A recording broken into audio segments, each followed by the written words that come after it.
Mardi 14 septembre, ce sera jour de rentrée pour les élus à l'Assemblée nationale. Ils sont actuellement en caucus pré-sessionnel. Le nom le dit, ce sont des rencontres pré-session pour voir les idées, les priorités des partis. Chose certaine, la pandémie restera à l'ordre du jour.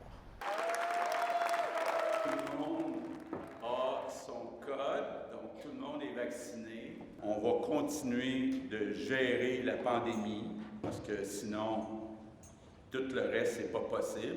Le rôle de l'État, c'est de donner le bon exemple. Ça veut dire que l'ensemble des employés de l'État, incluant le milieu de l'éducation, évidemment le milieu de la santé, aient l'obligation de se faire vacciner.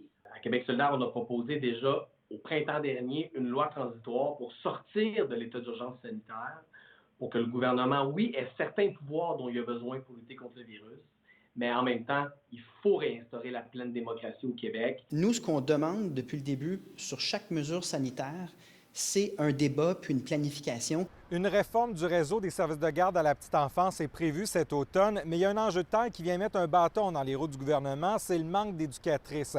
Le Parti libéral du Québec a décidé d'en faire son cheval de bataille cet automne et propose de convertir 67 000 places non subventionnées en places subventionnées. Évidemment, la question de la valorisation de la profession, ça veut dire plus d'argent. Il y a des différences présentement, parfois de 12 $ de l'heure entre certaines éducatrices dépendantes du milieu de services de garde dans lesquels elles travaillent. Une formation qui est accélérée. On a un certain nombre de propositions que l'on a mises de l'avant. Il faut en faire une priorité nationale, cette question de nos petits de 0 à 5 ans, et de s'assurer que le service de garde soit un droit. En novembre, le Québec doit participer à la Conférence des Nations unies sur les changements climatiques qui se tiendra à Glasgow, en Écosse. Québec solidaire et le Parti québécois souhaitent un automne climatique. Nous, dès la première semaine de la session parlementaire, on va déposer un projet de loi anti-pipeline pour que plus jamais au Québec, on ne revive des erreurs comme celle de GNL Québec. On n'a plus de temps à perdre dans des projets comme ça. Il faut prendre le virage vert absolument. En 2021, on ne peut pas être environnementaliste sans être fondamentalement indépendantiste. C'est une vraie honte que d'envoyer une partie substantielle de nos impôts québécois à subventionner, faire des cadeaux à l'une des industries les plus polluantes au monde, celle du pétrole albertain.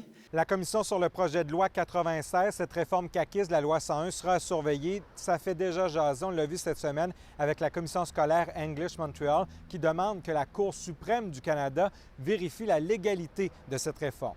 En cette année préélectorale, la CAQ voudra sûrement accélérer des dossiers pour avoir un bilan de réalisation à défendre, mais aussi il faudra surveiller l'impact de la pandémie et le jugement des électeurs sur la gestion de celle-ci par le gouvernement Legault.